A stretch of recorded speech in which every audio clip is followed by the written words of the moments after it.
여러분 아시다시피 다니엘은 기도하는 사람이었습니다. 그래서 다니엘서는 다니엘의 기도하는 모습을 많이 볼 수 있는데요. 오늘 말씀을 통해서 다니엘이 어떻게 기도를 하는가 우리 함께 배워볼 수 있을 것 같습니다. 먼저 1절에서 3절 말씀에 다니엘의 기도를 통해 하나님의 말씀에 집중하는 성도는 간절히 기도한다는 것을 배울 수가 있습니다. 하나님의 말씀에 집중하는 성도는 간절히 기도한다. 9장 1절 말씀을 보면 다리오 왕이 바벨론을 다스린 첫 해였습니다라고 말씀하고 있습니다. 지금까지 7장에서 8장 벨사살 왕의 시대에 다니엘이 본 환상에 관한 말씀이었었죠. 그런데 다시 9장부터는 다리오 왕의 통치 시대에 있었던 말씀을 전하고 있습니다. 아무도 예상하지 못한 초강대국 바빌론이 무너졌습니다.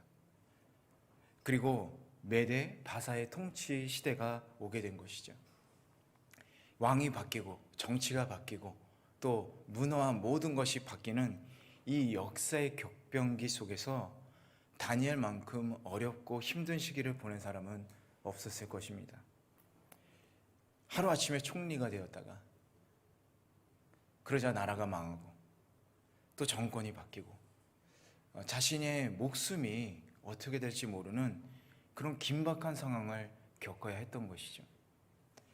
아마 보통 사람 같으면 자신의 정치적 입지나 목숨에 대해 염려하고 정세의 흐름에 주목했을 것입니다. 그런데 다니엘은 보통 사람들과 다른 것에 주목하고 있는 것을 알 수 있습니다. 우리 2절 말씀 다시 한번 읽어보겠습니다. 시작.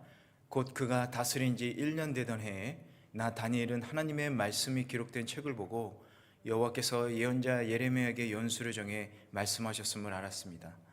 여호와께서는 예루살렘이 무너진 지 70년 만에 돌이키시겠다고 하셨습니다.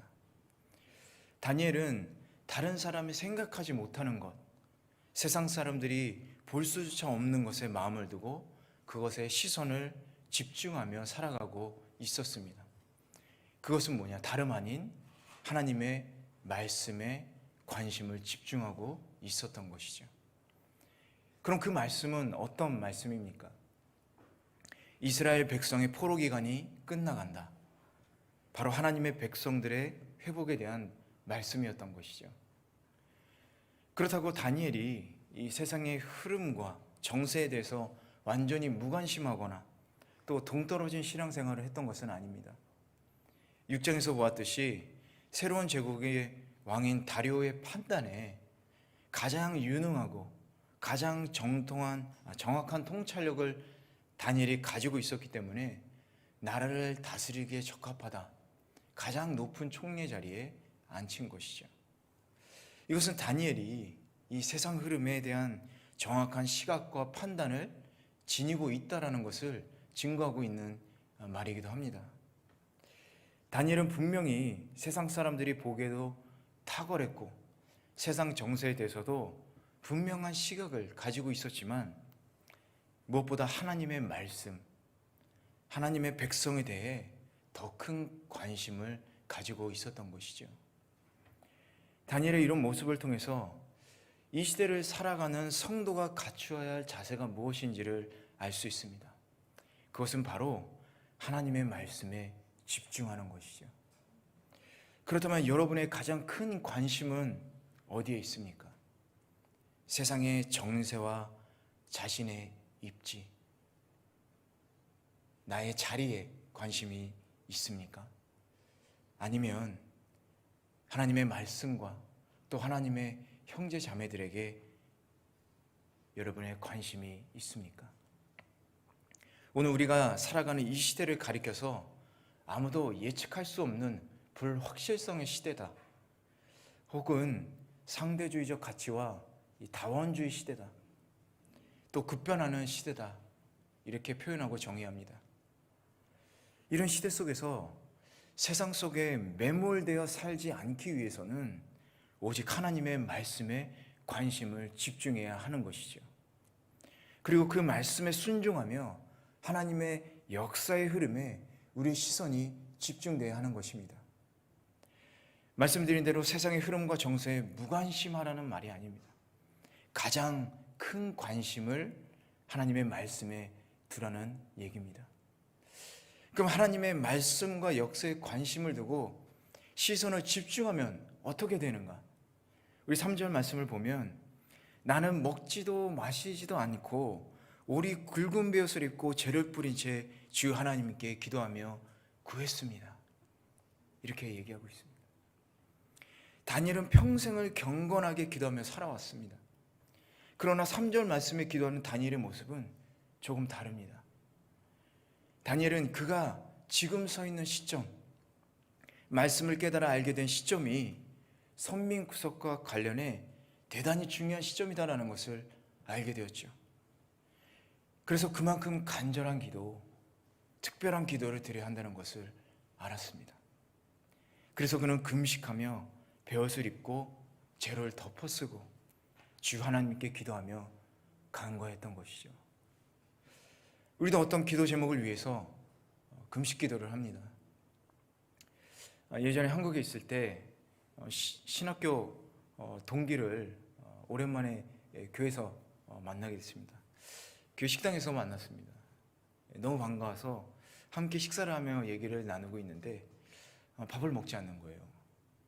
그래서 무슨 일이 있냐, 어디 아프냐 이렇게 물어봤어요. 그랬더니 조심스럽게 금식하고 있어 이렇게 얘기를 하는 거예요. 말은 하지 못했지만 속으로 이렇게 생각을 했습니다.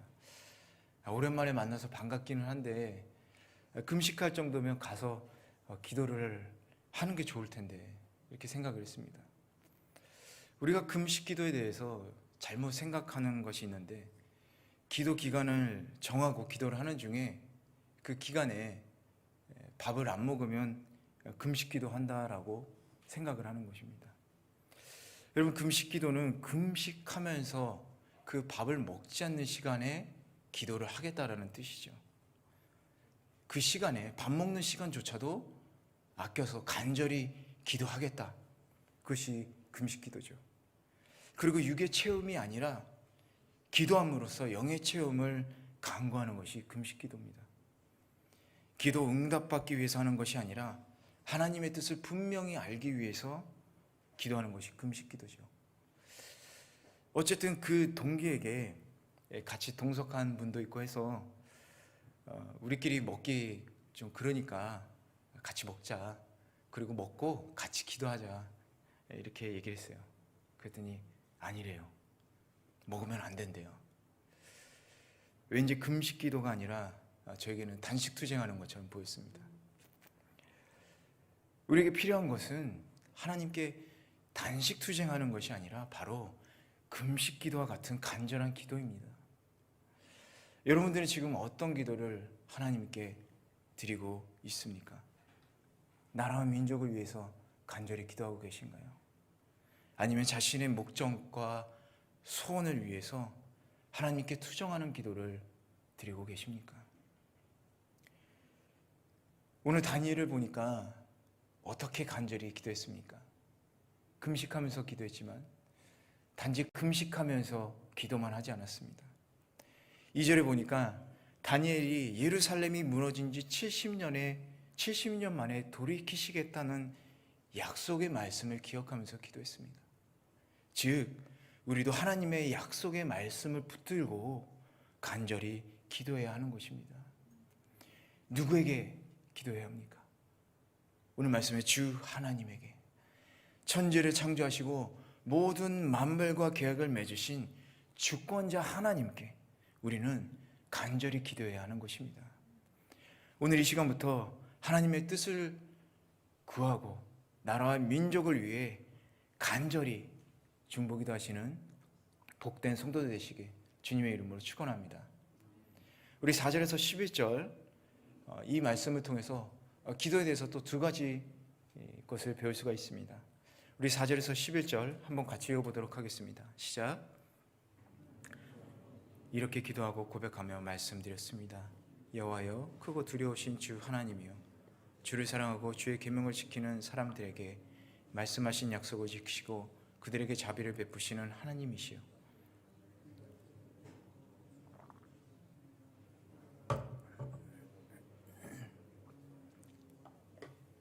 또 우리가 주의 종 예언자들이 우리 민족의 여러 왕과 귀족들과 조상들과 온 백성들에게 주의 이름으로 말씀한 것을 듣지 않았습니다. 주의 의로움은 주께 있으며 우리에게는 오는 날처럼 부끄러움이 있을 뿐입니다. 유다 사람들과 예루살렘에 사는 사람과 각 나라로 쫓겨나 가까이 있거나 멀리 있는 사람 곧 이스라엘 사람들이 모두 부끄러움을 당할 뿐입니다. 그들은 주를 거역하며 죄를 범했기 때문에 주께서 각 나라로 쫓아내셨습니다. 여호와여, 우리가 부끄러움과 욕을 당하고 우리 왕들과 귀족들과 조상들이 부끄러움을 당하는 것은 우리가 주께 죄를 지었기 때문입니다. 주 우리 하나님께서는 자비와 용서를 베푸시지만 우리는 주께 반역했습니다. 우리는 하나님 여호와의 음성을 듣지 않고 하나님의 종 예언자들을 시켜 우리 앞에 세우신 율법을 지키지 않았습니다. 온 이스라엘이 주의 율법을 지키지 않았고 주의 목소리 듣기를 싫어했습니다. 그러므로 하나님 종 모세의 율법에 기록된 맹세대로 저주가 우리에게 내렸습니다. 우리는 주께 죄를 지었기 때문에 심판을 받았습니다.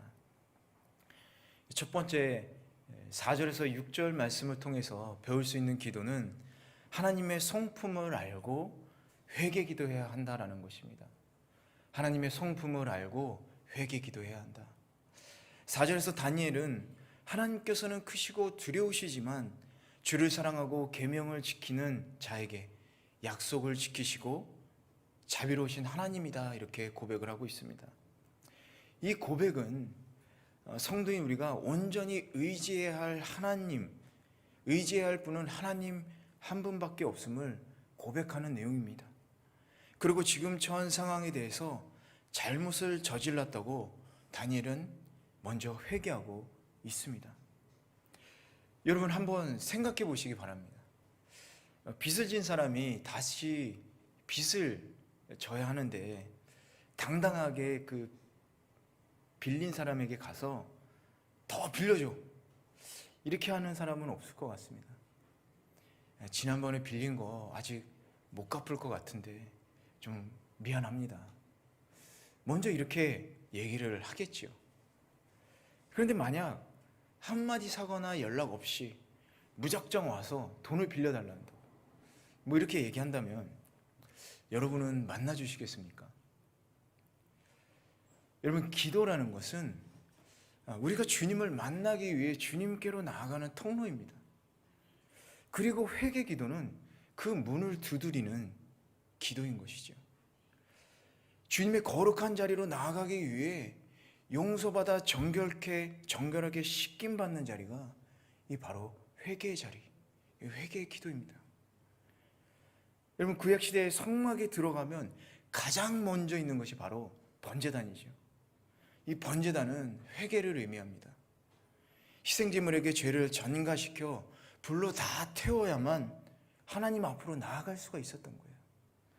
그렇기 때문에 성막에 제일 먼저 발견되는 것이 바로 번제단인 것입니다. 회개하고 주님 앞으로 나아갈 수 있게 하기 위해서입니다. 우리의 죄를 모두 주님께 회개하고 용서받아야만 주님의 임재 자리로 우리가 나아갈 수 있는 것입니다. 그런데 다니엘이 그럼 회개 기도했는데 어떻게 회개 기도를 했습니까? 5절과 6절을 보면 다니엘은 자신들이 악하게 행동했습니다. 주의 법과 명령을 어기고 거역했습니다. 또 예언자들이 주의 이름을 말씀한 것을 듣지 않았다라고 구체적인 죄를 언급하면서 회개하고 있는 것이죠. 이것은 무엇을 얘기합니까? 회개는 구체적으로 해야 한다는 거예요. 우리가 회개 기도할 때 우리 이렇게 많이 기도할 것 같습니다. 단순히 주님 용서해 주세요, 혹은 알고 모르고 지은 죄 용서해 주세요. 그런데 회개 기도는 이렇게 두리뭉실하게 기도하는 것이 아니라는 것이죠. 이런 잘못을 용서해 주십시오, 구체적으로 회개하며 기도해야 한다는 것입니다.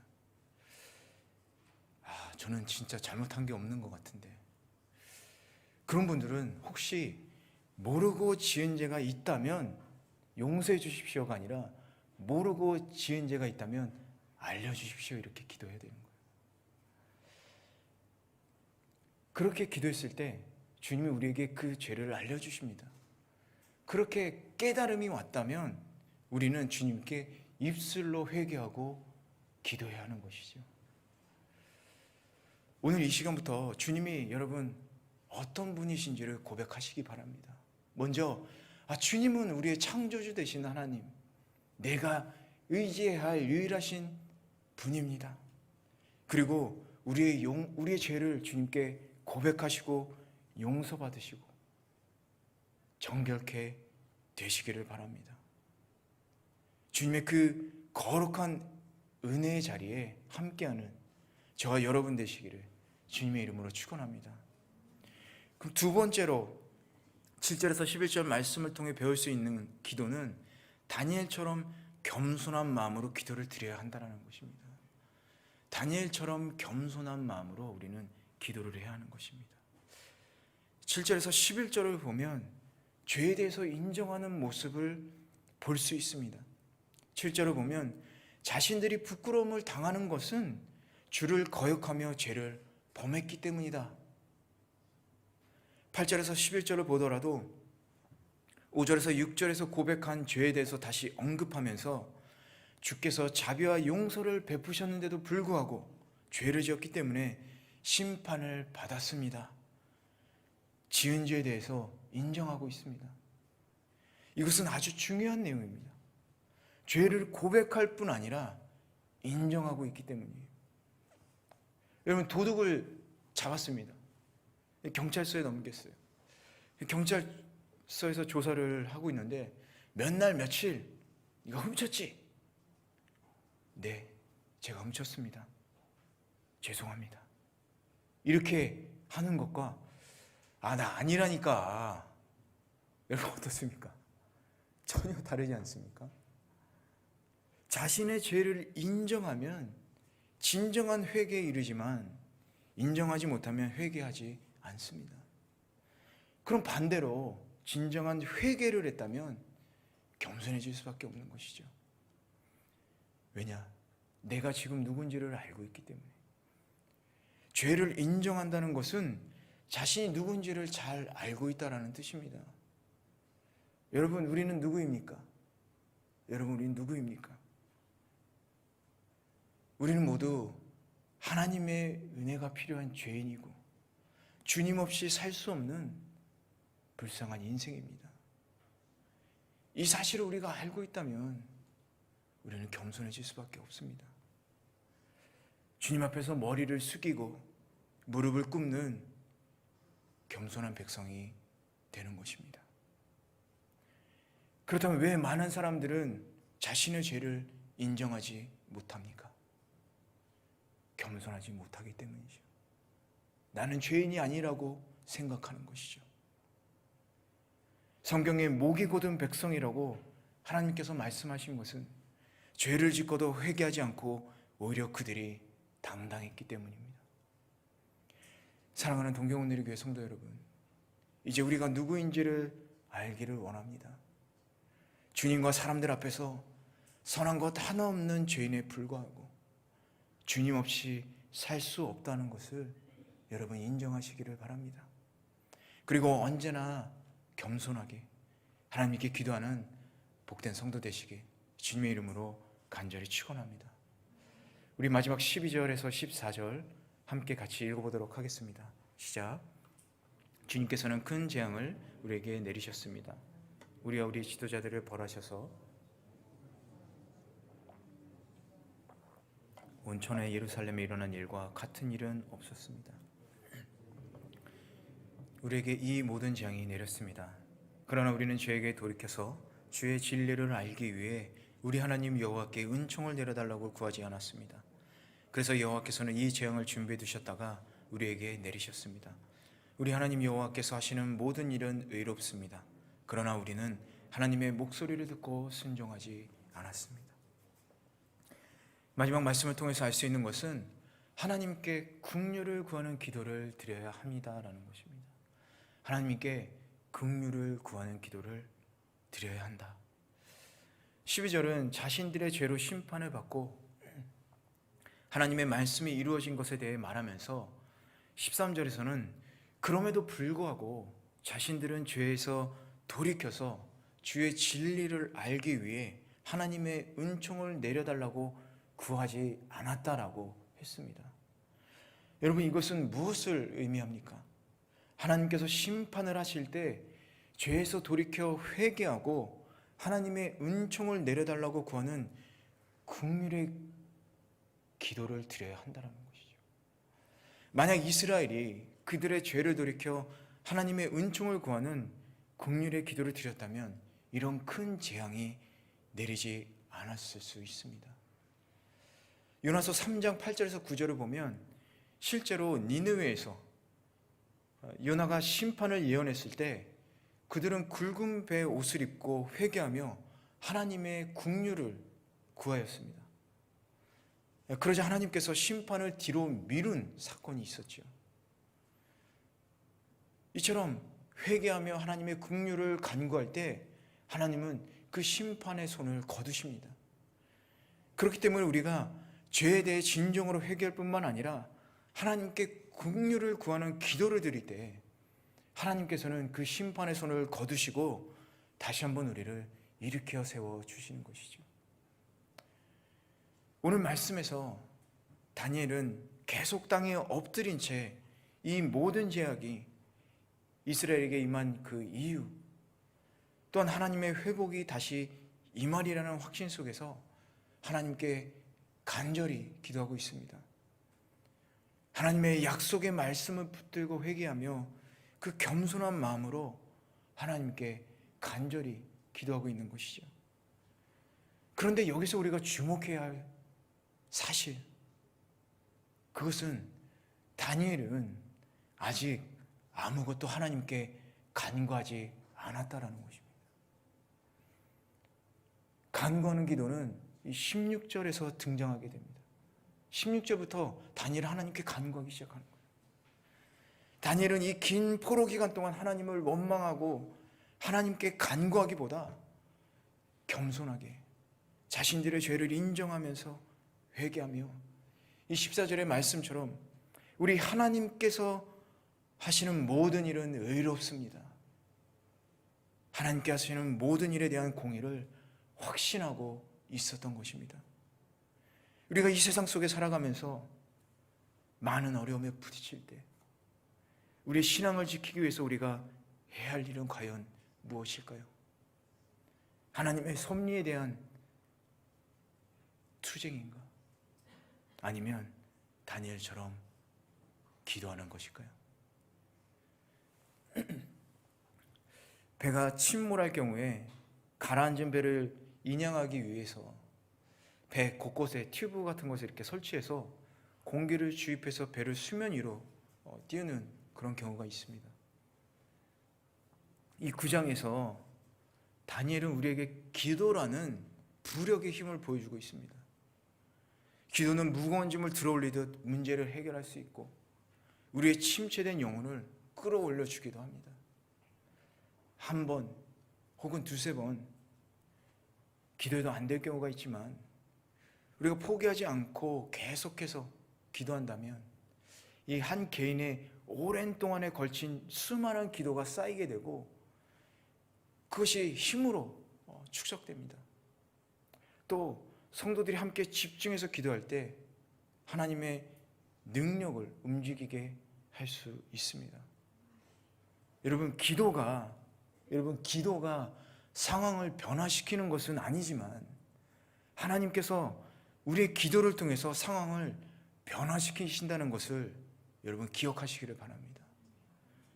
오늘 다니엘의 기도를 보면서 여러분 무엇을 느끼셨습니까? 다니엘의 기도, 오늘 다니엘이 한 기도, 사실 어려운 기도는 아닙니다. 하지만 우리의 기도와 많이 다른 것 같습니다. 이제라도 다니엘의 기도를 본받아서 우리의 기도가 달라지기를 바랍니다. 그리고 많은 기도를 통해서 하나님의 역사하심을 체험하는 복된 성도들 되시길 주님의 이름으로 축원합니다.